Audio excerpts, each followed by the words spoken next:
Hello friends, welcome to देवाचीज kitchen. आज आपण शंकरपाळ्या गव्हाच्या पिठापासून बनवणार आहोत। त्या चक्क बिस्किटाप्रमाणे लागतात, कुरकुरीत। तर ह्याला जे साहित्य लागणार आहे त्यासाठी आपण एक मिक्सरचं भांडं घेणार आहोत। त्यामध्ये 6 चमचे आपण रवा घेतलेला आहे। त्यामध्ये 1 वाटी साखर घेतलेली आहे। हे व्यवस्थित एक पावडर फॉर्म मध्ये करायचं आहे आणि ही पावडर तयार करून घ्यायची आहे।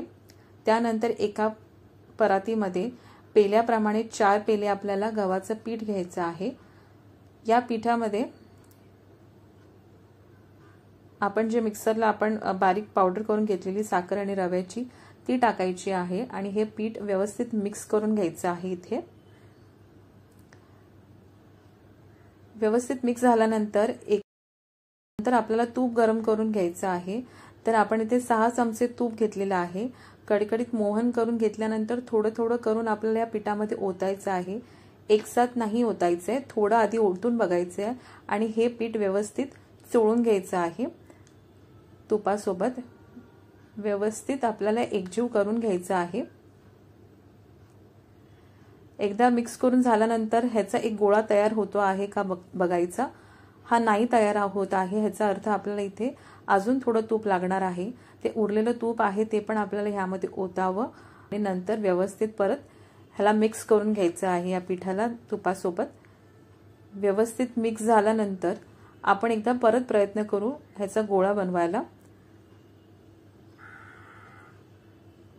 तर हे व्यवस्थित चोळून घेतलेले आहे तुपासोबत हे पीठ परत एकदा, आणि आपण एकदा परत गोळा बनवून बघितला तर हा तुटत नाही आहे, पूर्ण गोळा बनतो आहे। ह्याचा अर्थ आपलं पीठ पुढच्या प्रोसेससाठी तयार झालेलं आहे। तर ह्यानंतर आपण पाण्याचे शिंतोडे मारून आपल्याला हे पीठ मळून घ्यायचं आहे। पीठ मळताना ना जास्त कडक ना जास्त नरम।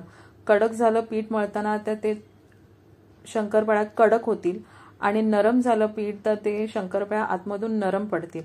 त्यामुळे ना जास्त कडक ना जास्त नरम, आपल्याला थोडंफार पाणी घालून थोडंसं हार्डच बनवायचं आहे आणि जास्त या पिठाला मळायचं नाही आहे। 10 मिनिटांसाठी आपण झाकून ठेवलेलं होतं ह्या पिठाला, कारण ह्यामध्ये आपण रवा टाकलेला होता, जेणेकरून आपल्याला मैद्याचं टेक्स्चर यायला पाहिजे आपल्या शंकरपाळ्यामध्ये, म्हणून तर थोडंसं मळून घ्यायचं स्लाइटली आणि ह्याचे आपल्याला भाग करून घ्यायचे आहेत। तुम्ही ह्याचे कमी जास्त छोटा मोठा गोळा करू शकतात।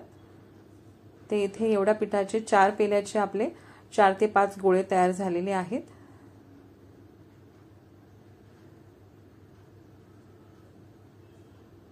हे पहा, आता आपण पोलपट घेऊन त्याच्यावरती छोटे छोटे गोळे घेऊन, जास्त मळायचं नाही आहे आणि आपण लाटून घ्यायचं आहे। लाटताना जास्त जाडसर पण नाही जास्त पातळ पण नाही, मध्यम मीडियम साइज मध्ये आपल्याला लेयर ठेवायची आहे, म्हणजे जास्त पातळ लाटायची नाही आहे ही शंकरपाळी। एकदा लाटून झाल्यानंतर डायमंड शेप मध्ये किंवा स्क्वेअर शेप मध्ये तुम्हाला जसं आवडेल त्याप्रमाणे तुम्ही कापू शकता त्या शंकरपाळ्या। सुरुवातीला मी डायमंड शेप मध्ये कापलेले आहेत आणि सेकंड टाइम मी स्क्वेअर शेप मध्ये कापलेले आहेत। तर हे तुम्हाला वाटायचे असतील तर छोटे छोटे बनवा, जेणेकरून पुरवठ्याला चांगले पडतात हे वाटताना।